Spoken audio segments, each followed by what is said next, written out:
इस कार्यक्रम के पुण्यार्चक हैं श्री 1008 श्री दिगंबर जैन ज्ञानोदय महाअतिशयकारी तीर्थ क्षेत्र नारेली, अजमेर, राजस्थान।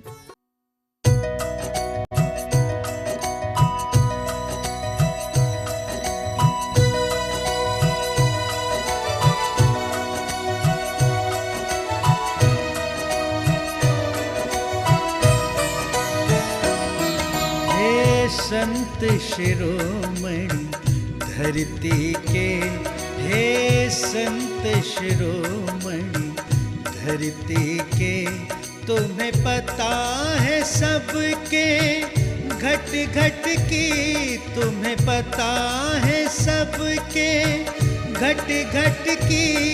हे अवतारी विद्यासागर, हे अवतारी विद्यासागर, मुझे डगर दिखा दो जिनवर की, मुझे डगर दिखा दो जिनवर की। हे संत शिरोमणि धरती के।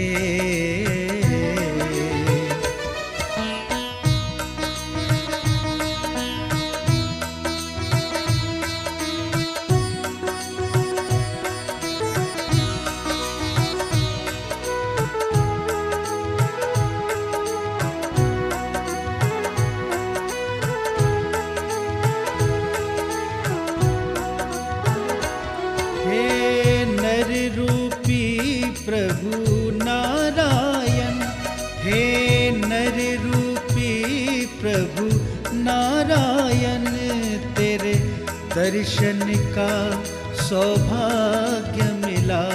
तेरे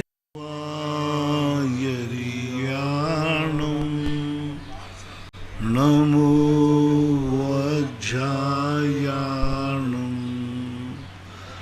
नमो सर्वशाहूणं।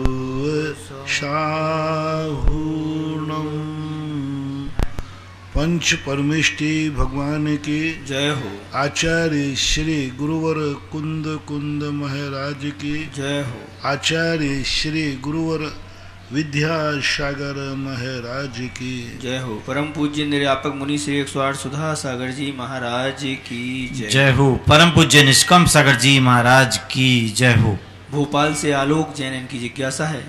पूज्य महाराज श्री के चरणों में त्रिवार नमोस्तु। महाराज जी, मेरी जिज्ञासा है कि यहाँ निर्मित होने वाले नंदीश्वर द्वीप को देखकर देव लोग भी भ्रमित हो जाएंगे। महाराज श्री, आपके आशीर्वाद से हमें प्रथम नंदीश्वर द्वीप जिनालय निर्मित कराने का सौभाग्य प्राप्त हुआ। महाराज श्री, चमलेश्वर जी में नंदीश्वर द्वीप के साथ साथ जब दधिमुख, वन, समुद्र, पर्वत, नौका विहार आदि सभी निर्मित होने जा रहे हैं, कृपया कर प्रत्येक नंदीश्वर जिनालय में 108 जिन प्रतिमाएं विराजमान करवाकर इस नंदीश्वर द्वीप की अलौकिकता को और अलौकिक बनाने का आशीर्वाद प्रदान करें। महाराज जी, आपके द्वारा कोई भी कार्य, हर कार्य सफल हुआ है। महाराज जी, आपसे निवेदन करते हैं। बहुत बड़ी कल्पना तुमने कर ली। 108 एक एक में 52 हैं, और 108 मूर्तियां कोई छोटी मोटी तो बैठेंगी नहीं बाबू, सभी एक साइज की होंगी। तो इसके लिए तो कम से कम एक एक नंदीश्वर द्वीप जिनालय एक एक खोखा से ऊपर जाएगा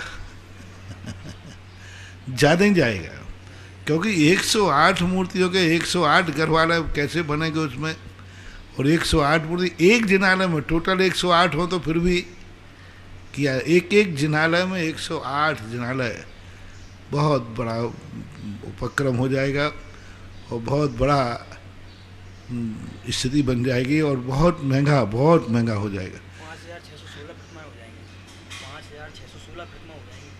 5,016 प्रतिमा 616 मूर्तियाँ हो जाएंगी। बहुत ऐसा नहीं, संभव नहीं है। और इसके लिए फिर बहुत बड़ा लंबी चौड़ी योजना। आप बताओ, ये सब गर्भालय एक एक गर्भालय बनेंगे, 108 गर्भालय बनेंगे। 108 मूर्तियाँ ऐसे ही नहीं बैठी वहाँ पर। बड़ा जिनाला है, एक मैन जिनाला है, बीच में एक मंडप है, और फिर उसमें 108 गर्भगृह हैं। 108 गर्भगृह हैं। एक एक जिनालय मुझे खोखों में नहीं, मुझे दिखता 8-10 करोड़ से कम का नहीं बनेगा एक जिनालय। एक मंदिर 8-10 करोड़, क्योंकि 108 गर्भालय बनाएंगे। अब 108 गर्भालय मान लो कितना ही छोटा अपन बनाएंगे, और कम से कम मंडप का स्थान तो कम से कम 50 बाई 50 का तो मंडप होगा। बहुत बहुत कल्पनातीत हो जाएगा। आप ऐसा करो, जिसने कही है आप 52 दातार लाओ, मैं नक्शा सोचता हूँ। मैंने पहले ही कहा था हमारे पास है मन और वचन, और तुम्हारे पास है तन और धन, तो मैं मन वचन देने को तैयार हूँ, कोई बात नहीं, कल्पना कर लूँगा। और तुम एक काम करो, तन और धन तुम लोग इकट्ठा करो, तो तुम अपने ग्रुप में 52 लोग तैयार करो। एक ब्रह्मचारी जी थे, शांतिलाल बाबा जी, उनकी एक तमन्ना थी कि ओरिजिनल 108 जिनालय 100 कृत्रिम चैत्यालय वाला एक जिनालय, तुम तो 52 की बात कर रहे हो, उन्होंने तो एक भावना रखी थी कि एक जिनालय मैं देखना चाहता हूँ कि अकृत्रिम चैत्यालय जिस ढंग से बने हैं, मंदिर एक हो, मंडप एक हो, और 108 गर्भालय हों, और 108 गर्भालय में पूरे गर्भालय अलग अलग हों। बन जाएगा, कल्पना में है, बन सकता है, लेकिन वही वाली बात थी, वो तो चले गए। उनकी भावना थी, उन्होंने तो एक भावना भाई थी एक जिनालय की, तुमने तो 52 जिनालय की चर्चा कर दी। अब तुम खुद कल्पना करो, 108 गर्भालय होंगे, एक गर्भालय में 5-5 फुट की मूर्ति भी बैठा लोगे, तो कम से कम वो 108 गर्भालय का आप आर्य लगा लो। कोई बात नहीं, मन के हारे हार है, मन के जीते जीत। तुम 52 लोग तैयार करो, जब तक मैं विचार करता हूँ। महाराज जी, यही नंदीश्वर द्वीप के अगर 52 लोग हैं, अगर अपनी स्वेच्छा से अगर बढ़ाकर कर दें तो यही काम हो जाएगा। ये तो 52 हो भी तो पहले 52 तो होने तो पूरे, अभी 52 ही कहाँ हुए अभी, और ये सभी की बढ़ाने की क्षमता नहीं रहती। बहुत सारे लोग तो इतने अच्छे बड़ी अपनी पूरी ताकत लगाकर, शक्ति लगा करके बहुत बड़ा काम कर रहे हैं। साधारण का नहीं, इतनी शक्ति नहीं है, फिर भी जिनालय बनाने का भाव कर रहे हैं, बहुत बड़ा। यही तो उनका भावी होनार अच्छी है। नंदीश्वर द्वीप में, क्योंकि मध्यम वर्ग के लोगों को नंदीश्वर द्वीप है, ये क्वालिटी वालों के लिए तो 24 ही थी। मध्यम वर्ग वाले लोग जो हैं, नंदीश्वर द्वीप जो अभी बन रहा है, यही जिनालय बना लें तो मुझे विश्वास है कि यह जिनालय बनाने के बाद, इस भाव में नहीं तो एक आध भाव के बाद, जरूर आप 108 प्रतिमाओं वाला नंदीश्वर द्वीप की वंदना जरूर तुम्हें मिलेगी। मेरा तो विश्वास है। मैंने एक बार सांगानेर में भी कहा था, भूगर्भ स्थित इन मूर्तियों का जो एक बार अभिषेक करे, उनको एक बार कृत्रिम चैत्यालय का अभिषेक जरूर मिलेगा। और मेरी भावना है, भावनाएं भावनाशिनी होती है, जाकी रही भावना जैसी सो देखी मूरत तन तैसी।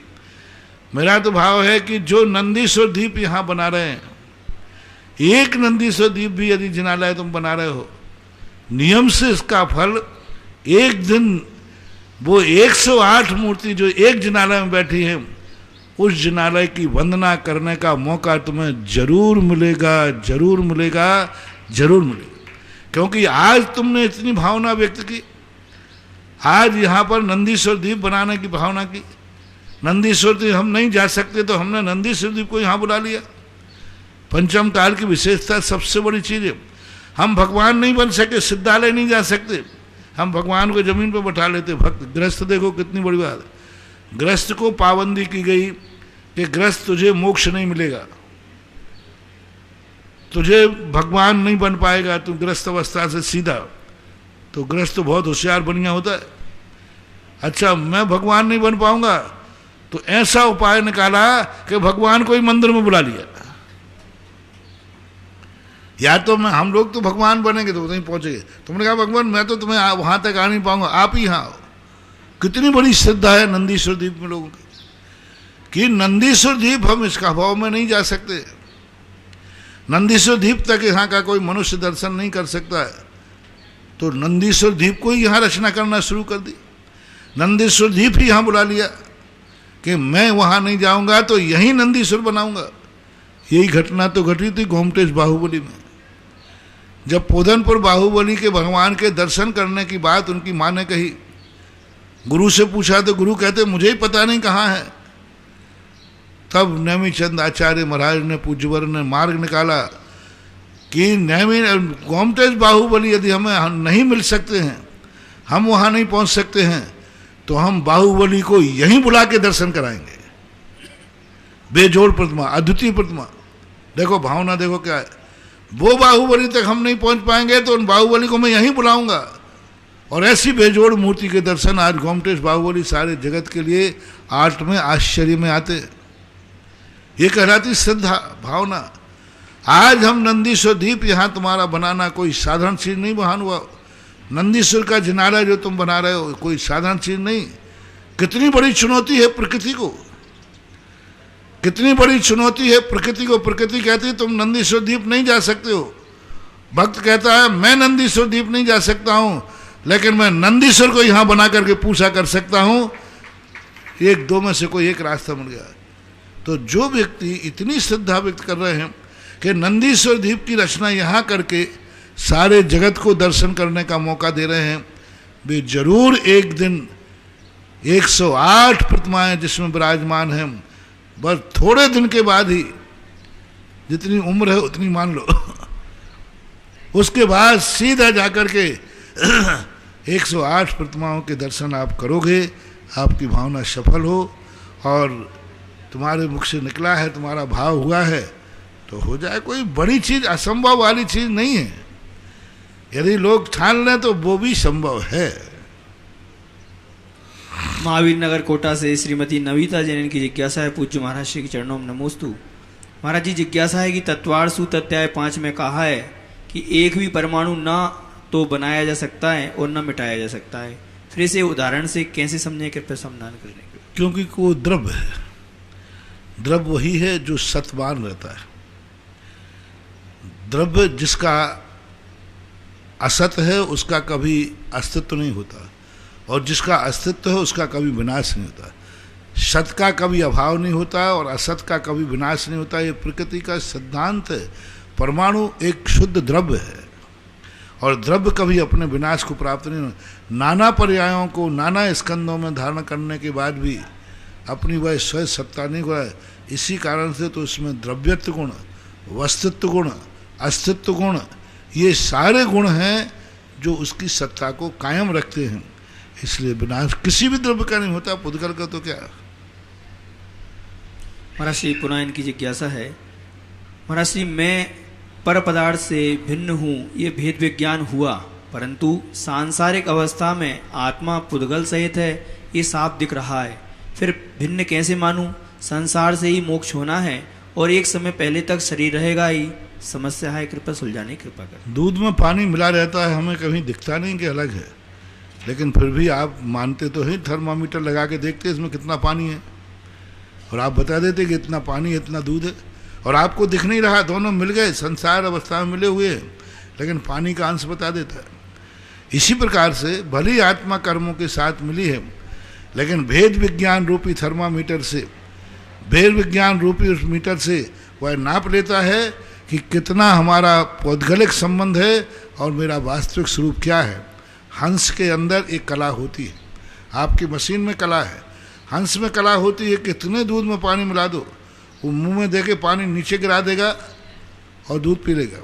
ऐसा ही सम्यक दृष्टि भेद विज्ञानी में होता है कि आत्मा शरीर के अंदर विद्यमान है तो वो शरीर को पृथक करके देखता है और आत्मा को अलग करके देखता है। उसके लिए आचार्यों ने कहा कैसे, पाषाणे सुहिता हेम दुग्ध मध्य यथा घृतम तिल मध्य यथा तैलम देह मध्य यथा शिवम। जैसे पाषाण में सोना है लेकिन दिखता नहीं है, ज्ञानी व्यक्ति उसको जान लेता है इसमें इतना सोना है। दुग्ध मध्य यथा घृतम, दूध में कभी घी किसी ने देखा नहीं है, लेकिन व्यक्ति बता देता है कि इसमें कितना घी निकलेगा और उसको घी देख लेता है कि घी है। तिल मध्य यथा तैलम, तेल में जैसे तिल के अंदर तेल है लेकिन अपन देखें तो कोई तेल दिखता नहीं है। देह मध्य यथा शिवम, इसी प्रकार देह के मध्य में वह चैतन्य चमत्कारी रूप आत्मा विराजमान है। ज्ञानी अपने भेद विज्ञान से देखता है, जैसे तिल में तेल हर व्यक्ति को नहीं दिखता है, विधि पूर्वक करने से तिल में से ही तेल निकलता है। दूध में घी दिखता नहीं है, लेकिन विधि पूर्वक मंथन करने से दूध में से ही घी निकलता है। पाषाण में सोना दिखता नहीं है, लेकिन विधि पूर्वक निकालने से पाषाण से ही सोना निकलता है, ऐसा मानना चाहिए। बिजौलिया से संजय जैन पटवारी, इनकी जिज्ञासा है, पूज्य गुरुदेव के चरणों में नमोस्तु। महाराज जी, मेरी जिज्ञासा है कि जैन परंपरा में अखंड ज्योति का क्या महत्व है? अगर किसी क्षेत्र पर 7-8 मंदिर हैं तो क्या सब मंदिर में अखंड ज्योति जलाना चाहिए? कृपया समाधान करने के लिए। अखंड ज्योति का हमें कोई भी उल्लेख यहाँ भरत क्षेत्र में आगम में कहीं देखने को नहीं मिला। मात अकृत्रिम चैत्यालयों में पूज्यवर यति विषम महाराज ने कहा, अखंड धूपड़े और अखंड दीप अकृत्रिम चैत्यालयों में निरंतर जलते रहते हैं। बस वही एक प्रमाण मान करके कृत्रिम चैत्यालयों में अखंड ज्योति की परंपरा चलती रही। अखंड धूपड़े भी जलते वहाँ, निरंतर धूप का जो मंद मंद धुआं है वो न कृत्रिम चैत्यालयों में निरंतर चलता रहता है, कोई घुटने वाला नहीं, मंद मंद धुआं, सुगंध। जैसे आप सुगंधित अगरबत्ती लगाते ना, अगरबत्ती लगाने से आप घुटते हैं या सुगंधित गंध आती है? गंध आती, बस ऐसे ही थोड़ा थोड़ा धुआं वहाँ निकलता है। अखंड धूपड़े और अखंड दीप वहाँ बने हैं, बस यही प्रमाण है। इसलिए सभी मंदिरों में जलाना तो उचित नहीं है, और अखंड दीप जलाते समय बहुत सावधानी रखना चाहिए। गर्भालय के पास रखोगे, मूर्ति गर्म होगी, पाषाण की मूर्ति गर्म होगी, उस सुबह तुम अभिषेक करोगे, कुछ वर्षों के बाद पाषाण कमज़ोर हो जाएगा, दरारें आ जाएंगी, उसकी शाइनिंग चली जाएगी मूर्ति की, और मूर्ति की जो भव्यता है वो खत्म हो जाएगी। इसलिए इस स्थान पर नहीं रखें जिससे मूर्ति गर्म हो जाए। मंदिर में यदि आप रखेंगे कुछ स्थान में गर्भालय आदि, तो सारा मंडप काला हो जाता है, बड़ी मुश्किल से नक्काशी होती है। तो उसको रखने का स्थान ऐसा हो और उस पर चिमनी आदि ऐसी बनाई जाए कि उसका जो धुआं है सीधा बाहर निकल के सारे ब्रह्मांड में फैल जाए।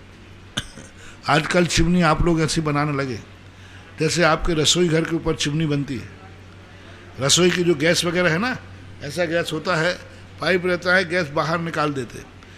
ऐसा ही अखंड ज्योति का कोई सिस्टम ऐसा निकालो कि वो इस ढंग से हो कि वो पूरे मंदिर में कालीमाना कर पाए और सीधा वो धुआं बाहर निकले। बाहर निकल से फायदा ये होगा कि सारे ब्रह्मांड में वो फैलेगा, उससे कोई नुकसान नहीं। और हाँ, हमने बनाया ऐसे, और आमा में बताते हैं, ऐसा हमें ध्यान नहीं आ रहा, बनाया है कि बाहर उसका धुआं निकाल। अब आपके मंदिर के अंदर फिर धुआं क्या है, इतना धुआं सुगंधित मंदिर में रह जाएगा, सीधा लू लग करके मंदिर को काला नहीं करेगा। जिन जिन मंदिरों में हमने अखंड ज्योति देखी वो पूरे मंदिर काले हो जाते ऊपर, और नक्काशी आदि सब, यहाँ तक कि मूर्ति पर भी उस धुआं की चिकन जम जाती है, मूर्तियाँ भी काली हो जाती हैं। इसलिए अखंड ज्योति रखते समय ये विचार करें, भगवान के पास गर्भालय में ही मूर्ति रखना जरूरी नहीं, आप बाहर दरवाजे पर भी मूर्ति रख सकते हैं, अखंड ज्योति रख सकते हैं। बस ये दो बातें ध्यान रखना, मूर्ति गर्म नहीं होना चाहिए, दूसरा मंदिर में कालापन नहीं होना चाहिए, और अखंड ज्योति ढकी हुई हो चारों तरफ से, जीव जंतु नहीं गिरना चाहिए। तीसरा कारण, बाजार का जो रेडीमेड घी आता है डिब्बा पैक, उससे अखंड ज्योति नहीं जलना चाहिए। बहुत बड़ी बात प्रश्न कर रहा हूँ, सबसे मेरा कहना है, कई लोग तेल की अखंड ज्योति जलाते हैं, नारियल की नहीं। जो चीज़ पेल के निकाली जाती है उसका दीपक नहीं जल सकता, अशुभ है। निम्न जाति के जो पूजा स्थान होते हैं वहाँ जाकर के अलग ढंग से दीप आदि कहीं जलते हैं।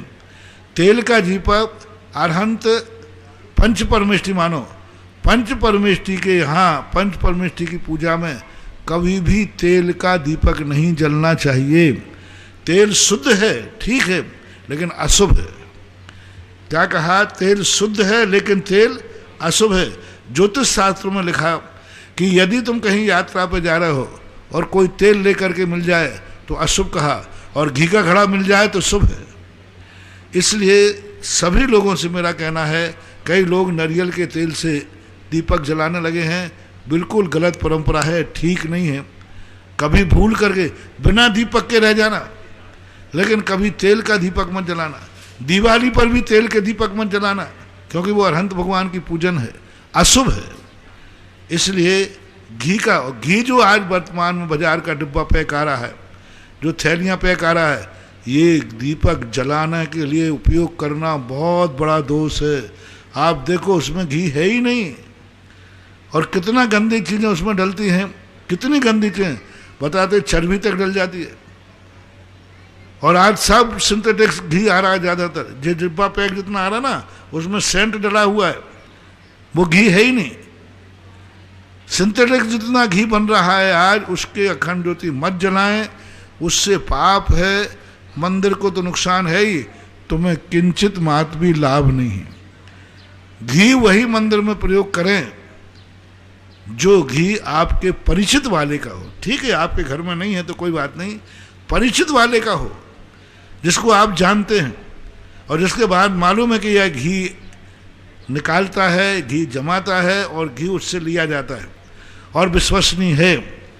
परिचित हो, विश्वसनीय हो, वही घी ज्योतियों में, दीपकों में काम लेना चाहिए। दीपक नहीं जलाओ श्रेष्ठ है, लेकिन ये थैली बैग जो पैकेट में, पाउच में पैक आ रहा है, ये घी का प्रयोग मत करो, मत करो, मत करो, बहुत बड़ा दोष है। इसी प्रकार धूप के अंदर जो आपकी धूप बनाते हैं, मर्यादा है, 1 हफ्ते से ज़्यादा धूप का कोई बनी हुई धूप नहीं होना चाहिए। बाजार की धूप नहीं खाना, स्वयं 1 हफ्ते तक चले। बरसात में कम समय हो जाता है, 3 दिन में, अभी गर्मियों में 6-7 दिन चल जाता है, सर्दी के दिन में 6-7 दिन चलते। तो ये करना चाहिए, विवेक से काम करो। दीप जलाना ही जरूरी नहीं है, दीप शुद्ध जलना चाहिए। मैं दीपक का विरोधी नहीं हूँ कि दीपक नहीं जलना चाहिए, दीपक जलना चाहिए, जरूर जलना चाहिए, लेकिन शुद्ध घी से जलना चाहिए। नहीं घी है तो बिल्कुल बंद करो, ना अखंड ज्योति जलाने की जरूरत है। यदि अशुद्ध घी जलाओगे तो वो अखंड ज्योति काम ही नहीं करेगी, बल्कि मंदिर का अतिशय खत्म और कर देगी। मंदिर के अंदर नकारात्मक ऊर्जा और पैदा होगी। मंदिर में आग नहीं जलाना है, मंदिर में अखंड ज्योति जलाना है। मंदिर में प्रकाश के लिए नहीं जलाया जाता, वो मंदिर के सगुन के लिए जलाया जाता है। तो सगुन के लिए शुद्ध घी का ही दीपक होना चाहिए। इंदौर से पायल सेठी, इनकी जिज्ञासा है, पूज्य महाराज श्री के चरणों में नमोस्तु। महाराज जी, स्तुति और पाठ में क्या अंतर है? मैंने कहीं ऐसा सुना था कि संस्कृत का भक्ताम्बर पाठ है और हिंदी का भक्ताम्बर स्तुति है। नहीं, ऐसा कहीं नहीं है। पाठ शब्द हमारे यहाँ प्रयोग नहीं किया जाता, स्तुति वंदना का ही प्रयोग है। स्तुति ही पाठ है, पाठ ही स्तुति है। पाठ करने का अर्थ होता है भगवान होना जरूरी नहीं है, पाठ कहीं भी बैठ के कर लो। स्तुति जब करते हैं तो भगवान के सामने या भगवान को लक्ष्य करके, वैसे भेद कुछ भी नहीं है। पाठ एक आमना है और स्तुति में एक गुणानुराग, एक अंतर भक्ति जागती है, यूँ कह सकते हो। जब हम कोई कृति कर्म करते हैं तो कृति कर्म में स्तुति की जाती है, पाठ नहीं किया जाता है। जब किसी चीज़ को हम याद करते हैं तो उसका पाठ किया जाता है, ऐसा मान लो, बाकी कोई विशेष अंतर नहीं, दोनों एक है। बिजौलिया से ही निर्मला गोदा इनकी जिज्ञासा है, पूज्य महाराज श्री के चरणों में नमोस्तु। महाराज श्री, 7 पदार्थ में पुण्य और पाप आते हैं, ये दोनों एक ही सिक्के के 2 पहलू हैं। पाप तो किसी का सगा नहीं होता और पुण्य किसी का दगा नहीं होता। मेरी जिज्ञासा है कि पुण्य और पाप में कैसे अंतर माने, कृपया समाधान करने की कृपा करें। पुण्य और पाप दोनों एक पुद्गल की पर्याय है। हमने उसी पुद्गल को इतना अच्छा संस्कारित कर दिया कि वो पुण्य हो गया, हमने उसको इतना दुर्व्यवहार किया कि वो पाप हो गया। पुण्य और पाप पुद्गल में नहीं होता, पुद्गल तो पुद्गल होता है। पुण्य और पाप तो हमारी अनुभाग शक्ति, प्रकृति प्रदेश बंध है, स्थिति अनुभाग प्रकृति बंध जो हम डालते हैं वह हमारे हाथ में है। पुण्य और पाप को तो हमारा निर्णय हमें खुद करना है कि इन कर्मों में हमें प्रकृति पुण्य की डालना है अथवा पाप की डालना। सरदना मेरठ से रचित जैन, इनकी जिज्ञासा है, पूज्य गुरुदेव के चरणों में नमोस्तु। गुरुदेव, आज हर मनुष्य मोह के कारण दुखी है। माता पिता से मोह, पत्नी से मोह, बच्चों से मोह, संग्रहित चीज़ों से मोह। गुरुदेव, इस मोह कर्म को हम कैसे खत्म करें या कैसे इसको धीरे धीरे खत्म करें कृपया। मोह को कर्तव्य में बदल दो।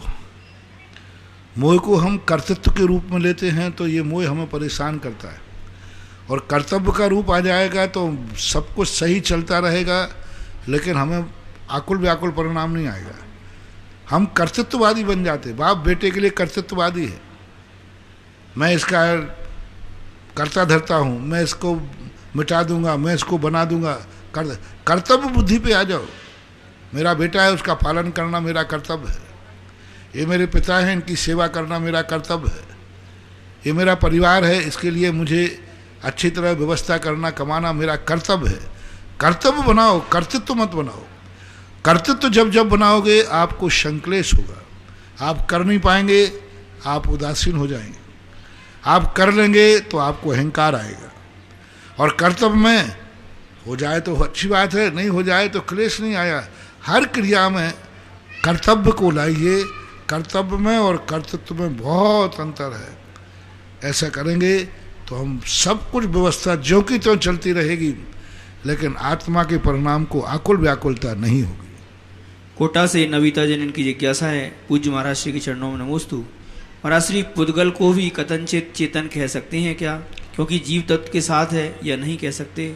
और क्या अपने इस जीव ने कभी 12 गोटे में केवली के निकट देशना सुनी है? यदि हाँ तो मतलब जो भगवान का समोषण लगता है उसमें सुनी है, तो अभी तक हम लोगों का कल्याण क्यों नहीं हुआ? कृपया समाधान। पुद्गल को हम चेतन नहीं कह सकते, क्योंकि पुद्गल कभी उपकार को स्वीकार नहीं करता। उसके अंदर ज्ञायक शक्ति नहीं है। वह ये नहीं जानता कि मेरे संपर्क में जीव है। जैसे मैंने कहा था एक उदाहरण के लिए, पानी कितनों की प्यास बुझाता है, लेकिन पानी को पुण्य नहीं लगता। हवा कितनों को ऑक्सीजन दे रही है, लेकिन हवा को पुण्य लगता, क्योंकि वो फीलिंग नहीं करती। वो ये नहीं मानती कि मैं दुनिया के लिए जीवित रखूं, दुनिया की प्यास बुझाऊं, ऐसी अनुभूति नहीं। इसी प्रकार पुद्गल के अंदर ज्ञायक शक्ति नहीं है। ज्ञान दर्शन शक्ति ना होने से, फीलिंग करने की शक्ति ना होने से, उसको किसी के संपर्क में रखो तो कोई फर्क नहीं पड़ता, और संपर्क में नहीं रखो तो कोई फर्क नहीं पड़ता। इसलिए पुद्गल को हम चेतन नहीं कह सकते। जीव को फर्क पड़ता है। जीव पुद्गल से प्रभावित होता है, पुद्गल को एक्सेप्ट करता है, हर्ष विषाद करता है, अनुभव करता है, ये पुद्गल मेरा है, रुपया उठा लिया उसने, ये मेरा है, उसको फीलिंग करता है। इसलिए ज्ञान दर्शन के कारण से जीव पुद्गल की तरफ मुड़ा है, पुद्गल जीव की तरफ नहीं मुड़ा है। जीव पुद्गल के अभिमुख हुआ है। जीव पुद्गल से स्वार्थ सिद्ध कर रहा है, पुद्गल से जीव का कोई स्वार्थ सिद्ध नहीं हो रहा है। वो चाहते ही नहीं कि आप मुझे ग्रहण करें, वो चाहते ही नहीं कि आप मेरा कार्य करें, लेकिन जीव चाहता है कि मेरे पास पुद्गल हो, मकान हो, धन हो, दौलत हो। जीव पुद्गल को चाहता है। जो जिस तरफ अभिमुख करेगा उसी पर उसका टाइटल आएगा। ये जीव और पुद्गल का ऐसा संबंध है, बहुत सरल उदाहरण दिए देता हूँ। एक 16 का व्यक्ति है, शुद्ध है, और एक अशुद्ध है। यदि अशुद्ध व्यक्ति शुद्ध वाले को छूलेगा तो वो क्या हो जाएगा? अशुद्ध हो जाएगा। और शुद्ध वाला अशुद्ध को छूले तो वो शुद्ध होना चाहिए। क्यों? अशुद्ध वाले ने 16 शुद्ध वाले को छुआ तो वह अशुद्ध हो गया। अब शुद्ध वाला शुद्ध वाले को छुएगा, अशुद्ध वाले को, तो शुद्ध नहीं। खरबूजे पर तलवार गिरे या तलवार पर खरबूजा गिरे, कटेगा तो खरबूजा। ये 16 का उदाहरण आपको समझ में आ जाना चाहिए। आधारताल से संजय मीना जैन की जिज्ञासा है। पूज्य गुरुदेव के चरणों में अनंत बार नमोस्तु। भगवान धर्म में अवरोध उत्पन्न करने वाले अंतिम कल की राजा द्वारा मुनिराज से टैक्स मांगने पर मुनिराज टैक्स में प्रथम ग्रास देकर अंतराय कर वापस आ जाते हैं। भगवान, जब मुनिराज ने अंतराय कर लिया तो मुनिराज टैक्स में प्रथम ग्रास नहीं देते तो कोई राजद्रोह तो नहीं होता, क्योंकि मुनिराज सबसे उत्कृष्ट दशा में रहते हैं। और 3 दिन बाद मुनिराज आरिका श्रावक और श्राविका के साथ समाधि मरण कर सोदर मिंद्र देव हुए। कृपा समाधान करें। वो देते नहीं हैं। वो जबरदस्ती राजा का जो मंत्री है, जबरदस्ती राजा की आज्ञा से उनकी अंजुड़ी में से उठा लेगा। महाराज देंगे नहीं। महाराज अपने हाथ से कभी कुछ दे ही नहीं सकते, और ख़ास तौर से तो आहार तो देने का सवाल ही नहीं है। कोई भी त्यागी वृत्ति जो होते हैं, साधु संत पिछीधारी, हमारे यहाँ कुछ नहीं दे, वो देंगे नहीं, वो तो जाकर सीधा आहार ग्रहण कर ले, उठा लेगा हाथ पे से। बस उसी समय वो अपना निमित्त ज्ञान उनको जाति अवधि ज्ञान होगा, अवधि ज्ञान से वो जान लेंगे कि अब यहाँ पर धर्म का अभाव हो जाएगा। फिर वो चारों के वो अपने श्रावक श्राविका को बता देंगे और चारों के प्राणी समाधि लेकर के स्वर्ग में चले जाएंगे। महाराज श्री, इसी से एक जिज्ञासा है, अगर किसी मुनि महाराज के हाथ में ड्राई फ्रूट्स हैं और अंतराय आ गया तो क्या मुनि महाराज किसी श्रावक को नहीं दे सकते क्या? नहीं नहीं, कदापि नहीं। इसलिए तो महाराज को उतनी लेना चाहिए जिससे उसका वेस्टेज का रंज ना हो, दुख इतने ही लो। इसलिए तो थोड़ा थोड़ा लेने को कहा गया कि उतने ही ड्राई फ्रूट लो कि यदि बाल आ गया तो फेंके तो श्रावक को भी दुख नहीं हो और मुनिराज को भी विकल्प नहीं आवे, इसलिए नहीं दे सकते किसी भी हालत में संभव है। अगर पार्टी पर रख दें क्योंकि अभक्ष है, जूठी चीज अभक्ष है, क्योंकि हाथ जूठा है अपन मुंह में लगाते हैं और उच्छिष्ट के लिए अभक्ष के अंतर्गत लिया है, नहीं कर सकते।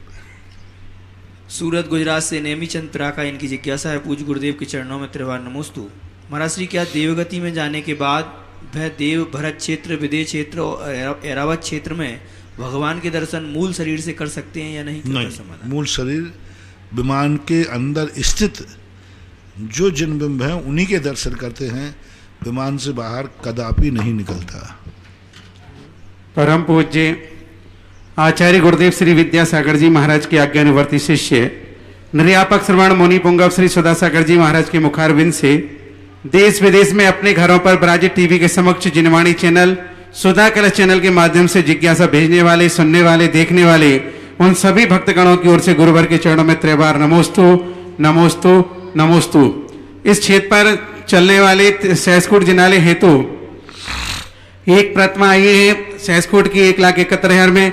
तत्व पाटौदी के प्रथम जन्म दिवस पर सुश्री सुशीला अनीता नरेंद्र राशि आशय पहल पाटौदी, बड़नगर जिला उज्जैन से। एक प्रतिमा आई है नवीन कुमार लाड़वाई, वैभव श्वेता, दिव्यांश सौरभ, राविता शुभ, बब्बू मीनाक्षी रवि संजय साक्षी जैन हरसोरा परिवार भवानी मंडी। एक प्रतिमा परम पूज्य मुनि श्री के प्रथम बार सपरिवार पड़गान करके आहार कराने के उपलक्ष्य में सीमा जैन, धर्मपत्नी प्रदीप घमंडी, चिराग चेतन, बुलबुल मुस्कान, समस्त घमंडी परिवार अशोकनगर, इन्होंने सहस्कूट में 4.25 फुट की प्रतिमा 7 लाख रुपए की राशि से विराजमान करने की भावना भाई है। सभी के दान की अनुमोदन 7 कलश के माध्यम से। तीर्थ रक्षक एक बने 1,11,000 धर्मचंद जी लोकेश जी काला कोटा, इन्होंने तीर्थ रक्षक में अपनी स्वीकृति प्रदान कर दी है। सभी के सम्मान में आभार में तालियां। आइएगा हम जिज्ञासा के क्रम में चलेंगे पुनः ऑडियो के माध्यम से और स्थानीय श्रावकों में से 2 श्रावकों को बोलने का अधिकार मिलेगा। शांति बनाए रखें। परम उपकारी प्रातः स्मरणीय गुरुदेव के चरणों में मेरा शत नमन। गुरुदेव, जिज्ञासा यह है कि जब पंचम काल में सभी प्राणियों का जन्म मिथ्यात्व से होता है तो तीर्थंकर भगवान का जन्म उस काल में भी मिथ्यात्व से होता था क्या? नमोस्तु भगवान। नहीं, तीर्थंकर का कभी भी जन्म मिथ्यात्व के साथ नहीं होता। तीर्थंकर 2 सम्यक दर्शन लेकर के ही आते हैं, या तो क्षयोपम सम्यक दर्शन लेके आएंगे या छायक सम्यक दर्शन लेके आएंगे। चतुर्थ काल में सम्यक दर्शन लेकर के जन्म लेने की परंपरा थी। पंचम काल में निषेध है, पंचम काल का जीव मिथ्यात्व के साथ जन्मेगा, चौथे काल में नहीं। तीर्थंकर कदापि ऐसे नहीं होते। अगली जिज्ञासा पुनः रिकॉर्डिंग के माध्यम से। नमोस्तु गुरुवर, रामगंज मंडी से शोभित जैन, आपके चरण कमलों में बारंबार नमोस्तु। गुरुवर, भगवान महावीर का निर्माण हमारे हिसाब से 2600 वर्ष पूर्व करीब हुआ। भगवान महावीर के निर्माण के पश्चात लगभग 550 वर्ष बाद आचार्य यति वृषभ आचार्य हुए। उन्होंने तिलोय पंडिती ग्रंथ की रचना की। महाराज जी, उन्होंने अपने ग्रंथ में इस पूरे जम्बूद्वीप की रचना का वर्णन किया। जम्बूद्वीप के बाहर जो लवण समुद्र आदि है उनका वर्णन किया, भरत क्षेत्र का वर्णन किया।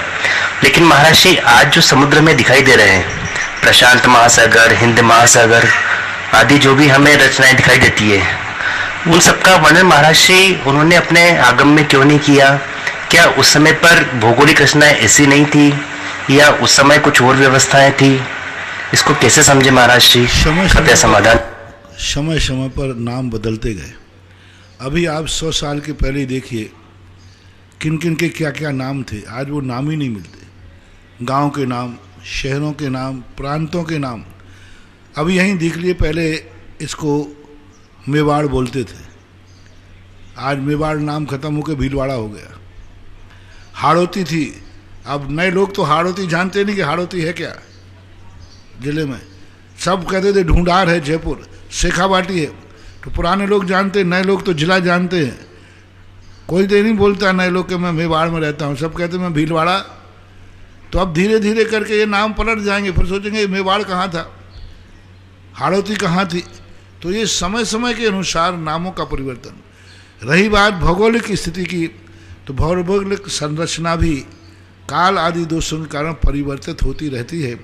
आज में जो हिंद महासागर आदि जो हैं, इनको नहीं कह सकता है कि ये उस समय भी मौजूद थे। हो सकता है कि आगम के परिप्रेक्ष्य में उस समय मौजूद नहीं रहे हों जब भगवान हो, और बाद में इनकी रचना के वो उपलवण समुद्र कहलाते हैं, तो इनकी रचना कर जाती है। अब कहाँ क्या ये अंतर पड़ रहा है, ये कोई साधारण विषय नहीं है। इसके लिए अवधि ज्ञान चाहिए, केवल ज्ञान चाहिए, सर्वज्ञता चाहिए। क्योंकि आज हम इस संबंध में कुछ भी जो हमारे शास्त्रों में मिला है वही हमें प्रमाण है, वही सत्य है। अब जो वर्तमान में जो नाम मिल रहे हैं, वर्तमान में जो भौगोलिक रचना है, ये कैसे हुई, क्यों हुई, कैसे हुई, ये हम नहीं कह सकते। अगली जिज्ञासा पना रिकॉर्डिंग के माध्यम से। परम पूज्य निर्यापक श्रमण के चरणों में हम सब बहनों का कोटि सह नमन। मुनिश्री, एक जिज्ञासा है कि आचार्य भगवंत नाम कर्म के बंद स्थानों का वर्णन कर रहे हैं, तो जो मिथ्या दृष्टि जीव है और जिसे विकलत त्रय में जाना है, उत्पन्न होना है, ऐसा वो जीव यश कीर्ति, अयश कीर्ति, स्थिर अस्थिर, शुभ अशुभ, इनमें से कोई एक एक प्रकृति का बंध करता है। तो ये तो ठीक है, बांध लेता है तो कोई बात नहीं, लेकिन क्या विकलत त्रय में जाकर के उन जीवों का यश कीर्ति नाम कर्म का उदय भी रहता है? और यदि रहता है तो वो तत्संबंधी क्या फीलिंग करते हैं यश कीर्ति का? क्योंकि यश कीर्ति जीविका की प्रकृति है, और जब जीविका की प्रकृति है तो विकलत त्रय जीव क्या इस संबंध करते मेरा यश हो रहा है, ऐसा वो अनुभव करते हैं क्या? नहीं करते, क्योंकि उनके उदय एक इंद्रिय आदियों के यश कीर्ति का उदय होता ही नहीं है। उनका प्रशंसा होती है, सुंदर है, अच्छा है, सब कुछ है, लेकिन उनके अंदर ऐसी फीलिंग नहीं होती कि वो फीलिंग करें कि मुझे है। अब एक प्रसंग में अपन कर सकते हैं कि वह जो जगदीश चंद्र बसु के अनुसार यदि उनका प्रसंग मानते हैं कि वो फीलिंग करते हैं, यदि कोई उनको पानी छींटता है, कोई हाथ से छूता है, उनकी प्रशंसा करता है, उसके सामने संगीत बजाता है, तो उनको भी हर्ष होता है। तो इस स्थिति में यदि अपन उनको मानते हैं तो फिर उनको तो अनुभूति होती है, क्योंकि एक इंद्रिय के पास शुद्ध ज्ञान तो है ही, और शुद्ध ज्ञान के माध्यम से वो अब उनमें अपन देख सकते हैं कि साधारण है कि प्रत्येक है, ये सब चीज़ें विचारणी हैं। जहाँ जहाँ शुद्ध ज्ञान है वहाँ वहाँ उनकी आहार संज्ञाएँ भी हैं। जब चारों संज्ञाएँ वहाँ मौजूद हैं तो इस प्रकार के जीवपाकी प्रकृतियों की अनुभूति भी वहाँ उनको होती होगी। हम प्रत्यक्ष रूप से कोई उदाहरण के माध्यम से नहीं बता सकते, प्रत्यक्ष रूप से हम कोई उदाहरण नहीं दे सकते, क्योंकि उनकी चेतना हमारे ज्ञान का विषय नहीं बनती है।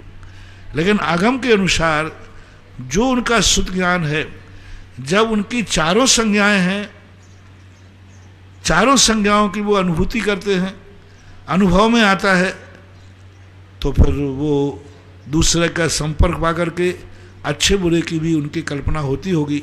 लेकिन वो कल्पना मोक्ष मार्ग संबंधी है, उपादेय नहीं है। लेकिन सांसारिक संबंधी है उपादेय की अनुभूति तो पेड़ पौधों में होती है। जगदीश चंद्र बसु ने ये बात को सिद्ध किया है। तो लगता ऐसा है कि एक इंद्रियों में भी यश और अपयश के संबंध में उनको उनके ढंग की फीलिंग होती होगी, जो फीलिंग हम किसी उदाहरण के द्वारा व्यक्त नहीं कर पाते। अगली जिज्ञासा पुनः रिकॉर्डिंग के माध्यम से।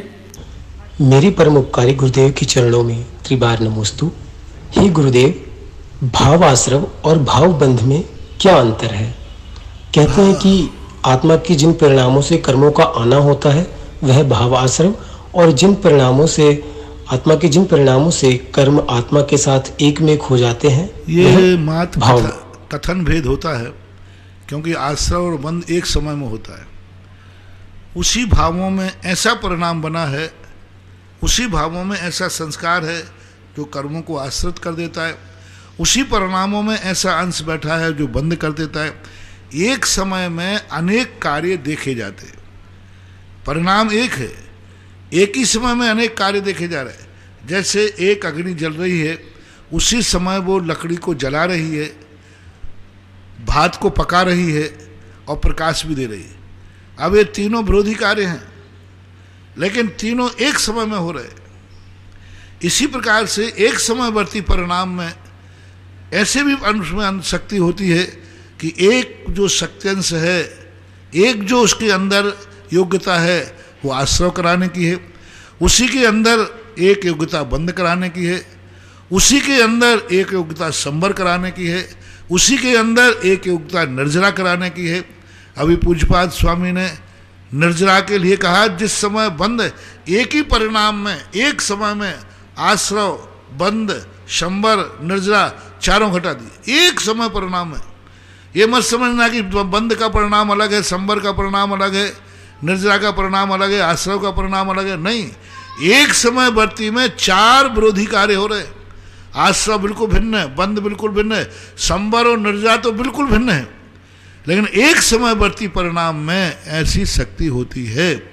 जैसे कोई भी भोजन अपन करते हैं, उसी भोजन में कुछ अंश है जो फायदेमंद है, कुछ अंश जो है उसमें नुकसानदायक है।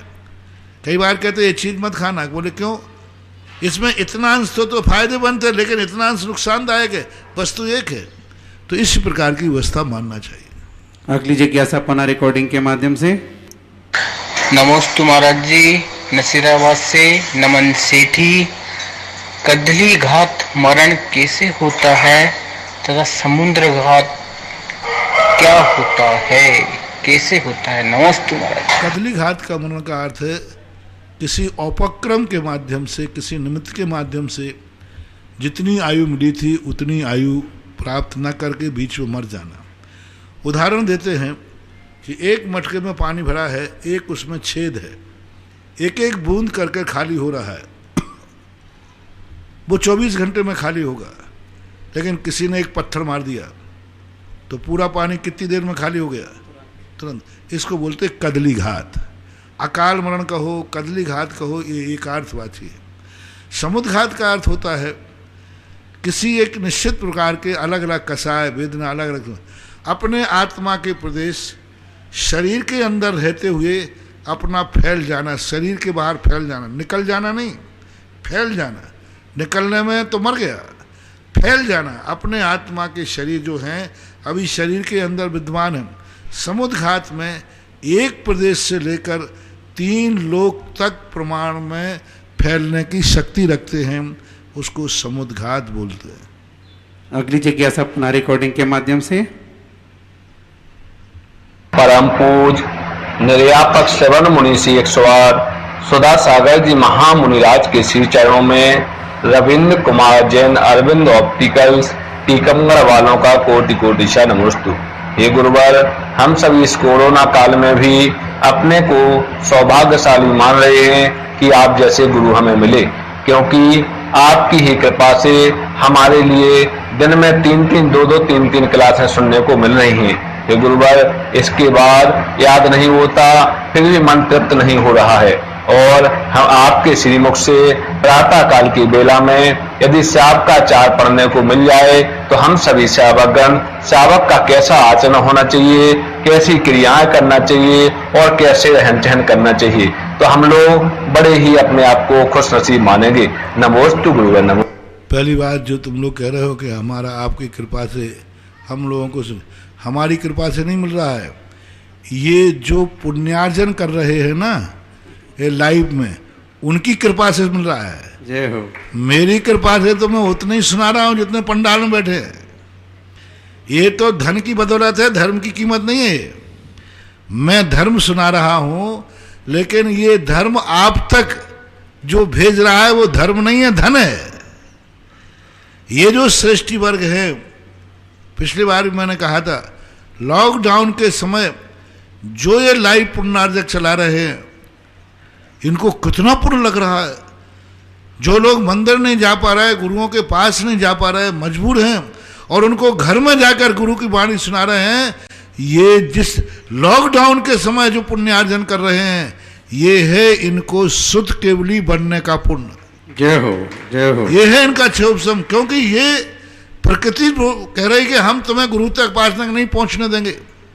प्रकृति ने कर लिया, कोरोना ने ठान लिया, हम तुम्हें गुरु के पास नहीं पहुंचने देंगे। लेकिन इन भक्त श्रावकों ने कहा, ठीक है तुम गुरु को पास नहीं पहुंचने दोगे, लेकिन मैं गुरु की वाणी को श्रावक के तक पहुंचा दूंगा। जैसे अभी प्रवचन में कहा था ना कि श्रावक से कहा तुम भगवान नहीं बन सकते हो, सिद्धालय नहीं पहुंच पाते, तो श्रावक ने कहा ठीक है मैं भगवान को यहीं बुला लेता हूं। ये श्रावक की विशेषता है। इसी प्रकार कर्म ने कहा, प्रकृति ने कहा तुम महाराज तक नहीं जा पाओगे, तो लाइव पुण्यार्जकों ने कहा ठीक है मैं भगवान महाराज की वाणी ग्रस्त तक पहुंचाएंगे। तो मेरी बदौलत नहीं, ये धन की बदौलत है। इनको धन्यवाद दो जिनकी तरफ से ये पुण्यार्जन चल रहा है। इसलिए अभी इस समय, अच्छे समय पर तो कई लोग लाइव करते हैं, उस समय तो लोग महाराज के पास पहुंच भी जाते हैं। सबसे ज्यादा पुण्य अभी बंद हो रहा है जो इस समय लाइव पुण्यार्जन कर रहे हैं। तो ये उनकी बदौलत है, उनके लिए बहुत बहुत पुण्य का कार्य करते हैं। और रही बात, मैंने पहले ही कह दिया कि कौन सी क्लास चलाना है नहीं चलाना है, मैं तो यहाँ क्लास ही लगाते रहता हूँ, हम लोग तो पढ़ते ही रहते हैं। अब तुम्हारे तक भेजने वाला कोई धनवान को तैयार करो तो संभव हो सकता है। धर्म तो हमारे यहाँ चल रहा है, दिन भर हमें धर्म के अलावा कुछ करते ही नहीं। दोपहर में क्लास चलती है, सुबह प्रवचन चलते ही है। अब इन सब चीज़ों के लिए तो फिर भी मेरी कितने बार बुलवाना चाहते हो। मौसम ये भी देखो, पहली बात तो तुम्हारे तक पहुंचने का काम धन का है, तो धनवानों को तैयार करो। फिर वो तैयार हो जाएंगे तो फिर हमें सोचना पड़ेगा। गर्मी के मौसम में 1.5 घंटे दोपहर सुबह, फिर दोपहर में 1-1.5 घंटे की क्लास, फिर शांति धारा सुबह होती है, और शाम को 1 घंटे का। तो आखिर हमारी भी बोलने की एक क्षमता है, सीमा है, और इसलिए दोनों चीज़ें इसमें चाहिए, उपादान निमित्त भी। उपादान की क्षमता भी देखना है, और निमित्त यानी धन। उपादान धर्म है, निमित्त धन है, और दोनों जिस दिन मिल जाएंगे उस दिन वो भी चालू हो सकता है। क्या बात है। अगली जिज्ञासा पुनः रिकॉर्डिंग के माध्यम से। महर्षि जी के चरणों में बारंबार नमोस्तु नमोस्तु नमोस्तु। अभी आप लोगों महर्षि आप टीवी पर, अभी आप लोगों के लिए सांगानेर संस्थान से ऑनलाइन शिविर चालू हो रहे हैं। उनमें रत्नानंद साहब का आचार भी होगा, वो आप पढ़े। और आपको सारी एक ही चीज़ें, सारे संसार को, सारा एक टीचर कभी पूरे कॉलेज को नहीं पढ़ा सकता। हमने इतने टीचर तैयार कर दिए हैं सांगानेर से कि आप 12-12 वर्षीय कोर्स को अटेंड कीजिए, उसमें श्रावकाचार हैं, सब हैं, और वो भी आपको पढ़ाएंगे। ऐसा नहीं कि आपको किताब में से अकेले पढ़ना है। ऑनलाइन रत्नानंद साहब का आचार आपको लिए पढ़ाने के लिए संस्थान से बच्चे तैयार हैं, पूरा कोर्स तैयार हो गया। आप संस्थान से संपर्क कीजिए, आपको रत्नानंद साहब का आचार को पढ़ाने वाला विद्वान आपके घर में मिलेगा। वो आपको बताएंगे कौन सी लाइन में, कौन से यूट्यूब पर, कहाँ पर रत्नानंद साहब का आचार पढ़ाया जाता है। अभी भी चल रहा है, पढ़ाया जा रहा है। आप सांगानेर संस्थान से फोन से पूछिए कि मैं रत्नानंद साहब का आचार पढ़ना चाहता हूँ, वो तुरंत तुम्हें बताएंगे कि मोबाइल पर, टीवी पर, फलाने जहाँ भी होगा, ये बटन दबाइए, आपको रत्नानंद साहब का आचार पढ़ाता हुआ व्यक्ति आपके घर में मिलेगा। तो आप पुरुषार्थ करके सांगानेर से संपर्क करें। पढ़ाने वाला आपको श्राप का चार पढ़ाएगा। 1 पढ़ो, 100 पढ़ो, 1000 पढ़ो, लाख पढ़ो, 24 घंटे विद्वान है। कोई समय की माने जब आप बटन चटकाओगे तब वो विद्वान पढ़ाते हो, मेरे एक एक लाइन से, प्रोशन नहीं, एक एक अक्षर से पढ़ाते हो। अगली जिज्ञासा। महर्षि जी के चरणों में बारंबार नमोस्तु नमोस्तु नमोस्तु। महर्षि, आप टीवी पर आपके दर्शन से, आपकी वाणी सुनने से ही हमारे जैसे लोगों पे बहुत बहुत बहुत प्रभाव पड़ता है। महर्षि, कई बार आलस में बहुत जल्दी सुबह उठ नहीं पाती हैं, इसलिए महर्षि आप ब्रह्म मुहूर्त की महिमा के बारे में बताएं कि किस समय उठना चाहिए एवं ब्रह्म मुहूर्त में उठ के क्या क्या काम करने चाहिए, क्या सही समय है, किस तरीके से हमको स्वाध्याय करना चाहिए एवं छुट्टियों में कौन से स्वाध्याय को हम पहले शुरू करें पढ़ने के लिए। नमोस्तु गुरुवार। नमोस्तु। बहुत बार मैं बता चुका हूँ ब्रह्म मुहूर्त के संबंध में। ब्रह्म मुहूर्त और ब्रह्म पहर 4 बजे से लगभग शुरू हो जाता है। उत्कृष्ट रूप से 3 बजे से शुरू हो जाता है। 3 से 6 तक का जो पहर है ये अंतिम पहर कहलाता है। मुहूर्त 48 मिनट का होता है। तो ब्रह्म मुहूर्त जो है सूर्योदय के पूर्व 48 मिनट पहले ब्रह्म मुहूर्त में गृहस्थ को सामायिक करना चाहिए, पाठ करना चाहिए, प्रार्थना करना चाहिए, धार्मिक क्रियाओं की तरफ ध्यान देना चाहिए। स्वाध्याय भी आप लोग कर सकते हैं गृहस्थ लोगों को। गृहस्थों में स्वाध्याय के लिए मैंने कहा 12 वर्षीय ग्रंथ का आपको वहाँ सांगानेर संपर्क करें। 12 वर्ष तक आपको किस क्रम से पढ़ना है वो सब मैंने बना के दे दिया। 1 साल का ही नहीं दिया, 12 साल तक आप निरंतर किस क्रम से पढ़ेंगे। पहली साल क्या पढ़ेंगे, दूसरी साल क्या पढ़ेंगे, तीसरी साल क्या पढ़ेंगे, ये सारा कोर्स तैयार करके हमने सांगानेर के लिए सौंप दिया और चल रहा है। 4-5 साल हो रहे हैं। आप सांगानेर संस्थान से संपर्क करके पता करें, आपको हर साल का कोर्स मिल जाएगा। इस क्षेत्र के विकास के लिए 11,000 रुपए की राशि राजीव आशा जैन शादी की सालगिरह के उपलक्ष्य में क्षेत्र के विकास हेतु प्रदान किए। अगली जिज्ञासा पुनः रिकॉर्डिंग के माध्यम से। जगत पूज्य निर्यापक श्रमण मुनि पुंगव 108 श्री सुधा सागर जी महाराज के पवित्र पावन चरणों में गुना से अखिलेश जैन मोदी नालंदा विद्यालय परिवार का कोटि कोटि नमोस्तु।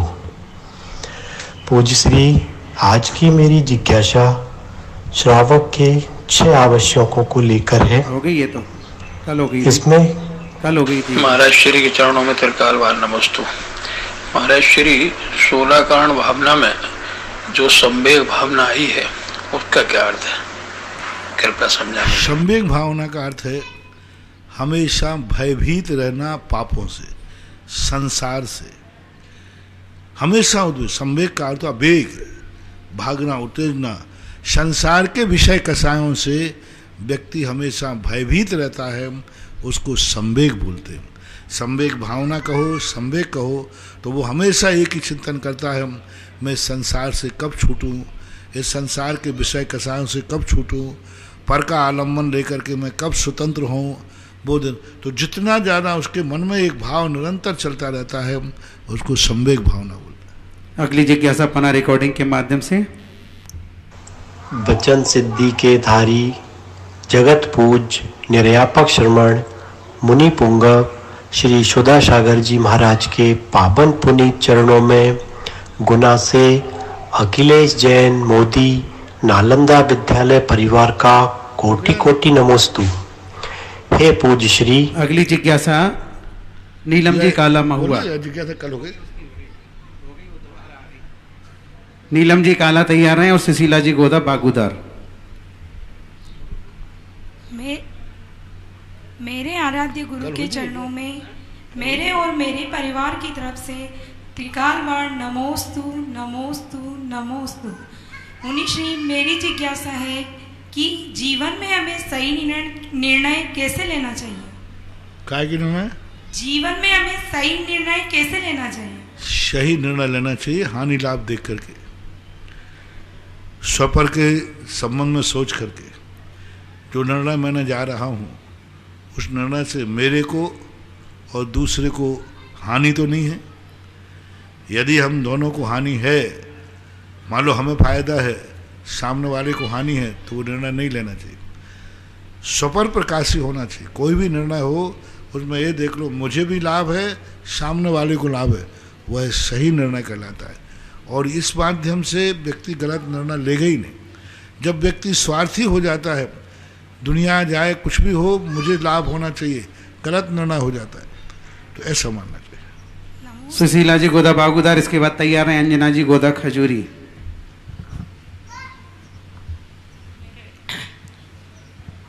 परम पूज्य आराध्य गुरु को कोटि कोटि नमोस्तु नमोस्तु नमोस्तु। महाराज जी, मेरी जिज्ञासा है कि परिग्रह 5वां पाप बताया है और परिग्रह के बिना पुण्य भी नहीं होता है, तो फिर पुण्य भी कैसे हो और पाप है, पुण्य परिग्रह के बिना पुण्य भी नहीं होता है।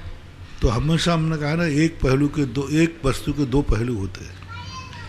माचिस की काड़ी बनती है, आग भी उसी काड़ी से लगती है, दीप भी उसी काड़ी से जलते हैं।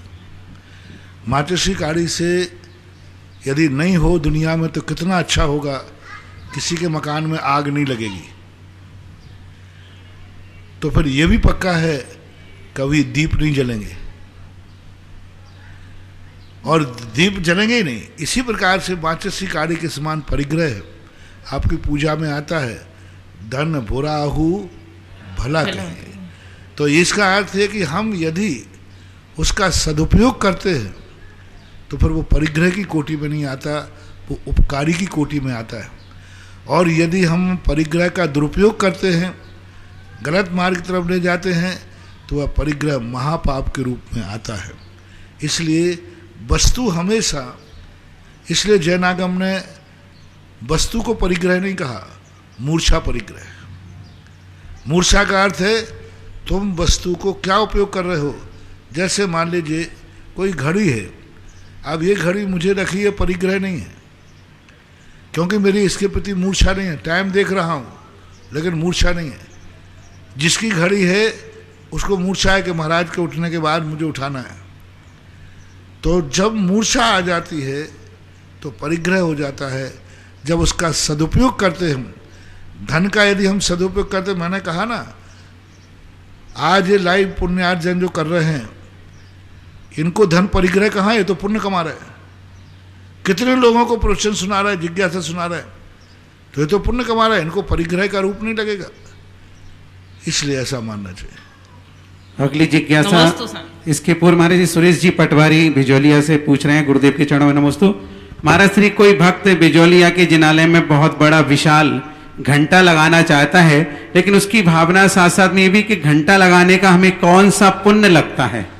विशाल का अर्थ क्या, कम से कम 500 से 1000 किलो तक कर लगेगा। ये हो ऐसे छोटे का मत लगा लेना, क्योंकि वो विश्व के बड़े बाबा हैं वो। हाँ, नहीं तो घंटा इतने देने वाले मिल जाए कि 1000 घंटा लटका देना।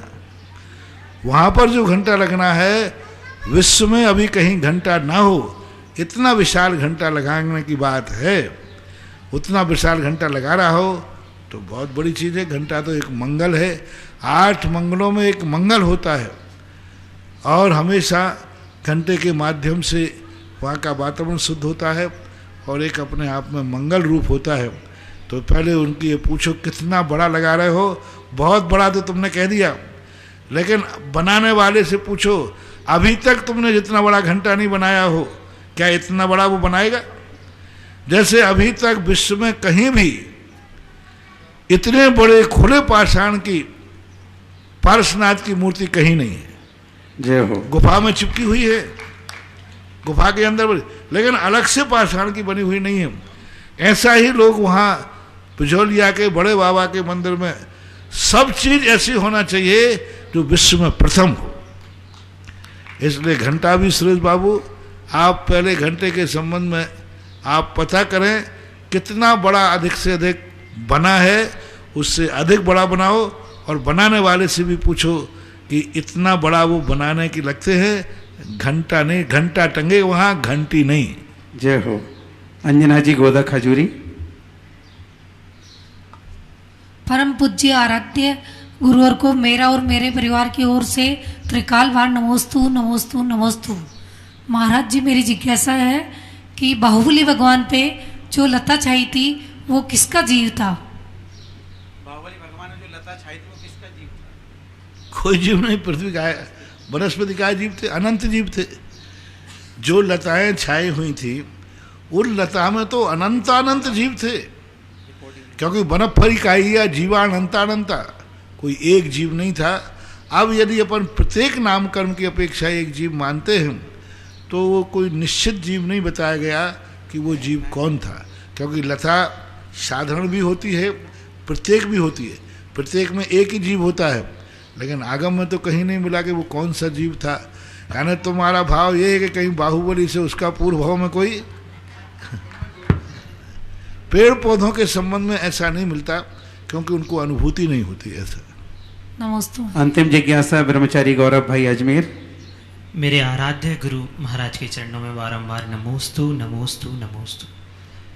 तत्वार्थ सूत्र जी में पूज्य उमा सागर जी महाराज जी ने 9वें अध्याय में ध्यान की परिभाषा बताते हुए सूत्र कहा, उत्तम सैनन से एकाग्र चिंतो निरुदो ध्यान वंतर मूर्तात्। इसके पश्चात जब ध्यान के भेद का कथन किया, आर्तरौध धर्मे शुक्लानी करके सूत्र का। महाराज जी, मेरी जिज्ञासा ये है, जब सामान्य रूप से ध्यान की परिभाषा का कथन किया, उसके अनुरूप चारों जो भेद बताए वो उस परिभाषा में घटित नहीं होते, तो ये किस प्रकार से संबंध? क्योंकि वहाँ जब जो उत्तम ध्यान लगाया, उत्तम एकाग्र चिंता, उत्तम संग्रहण लगाया, तो यहाँ पहले ही उन्होंने प्रतिज्ञा की है कि हम यहाँ मोक्ष मार्ग का वर्णन करेंगे। तो वहाँ जब उन्होंने परिभाषा बनाई तो अपनी प्रतिज्ञा के अनुसार मोक्ष जानने के लिए कौन सा ध्यान चाहिए वो बता दिया। लेकिन जब ध्यान की परिभाषा पूछी कि ध्यान कितने प्रकार का होता है, तो और ध्यान बता दिया। लेकिन वहाँ पर जो मोक्ष मार्ग का प्रसंग होने से ही लगाना चाहिए, यही टीकाकारों ने दिया है। आपका प्रश्न बराबर सही है कि वहाँ ध्यान की परिभाषा पहले बता करके फिर अलग अलग ध्यान का बताते, क्योंकि एक ध्यान होगा एकाग्र चिंता निरोधो ध्यान जो कहा वो उत्तम संघननधारी का, वहाँ हमें यही लगाना चाहिए।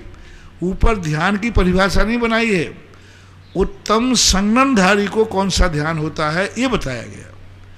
उत्तम संघननधारी यदि एक अंतर्मुहूर्त के लिए ध्यान करता है तो वह मोक्ष का भागीदार बन जाता है, ऐसा उन्होंने बताया है।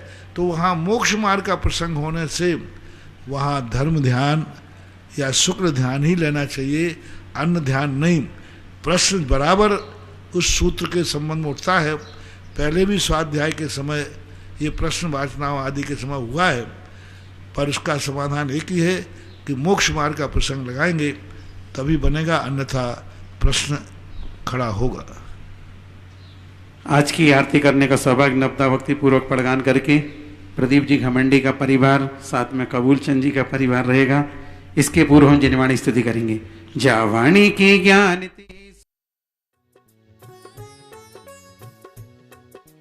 इस कार्यक्रम के पुण्यार्चक थे श्री 1008 श्री दिगंबर जैन ज्ञानोदय महाअतिशयकारी तीर्थ क्षेत्र नारेली, अजमेर, राजस्थान।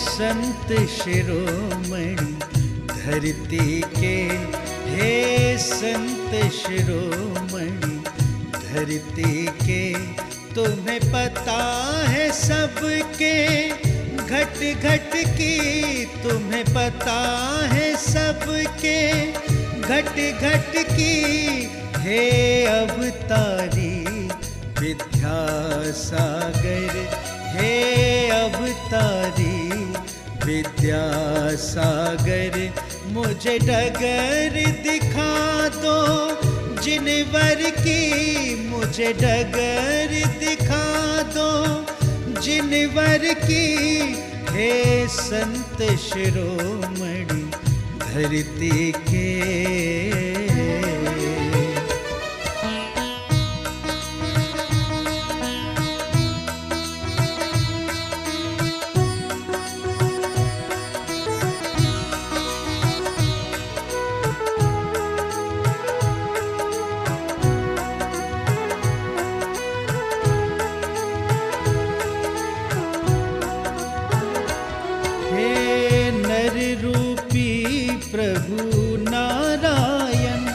हे नर रूपी प्रभु नारायण, तेरे दर्शन का सौभाग्य मिला, तेरे दर्शन का सौभाग्य मिला।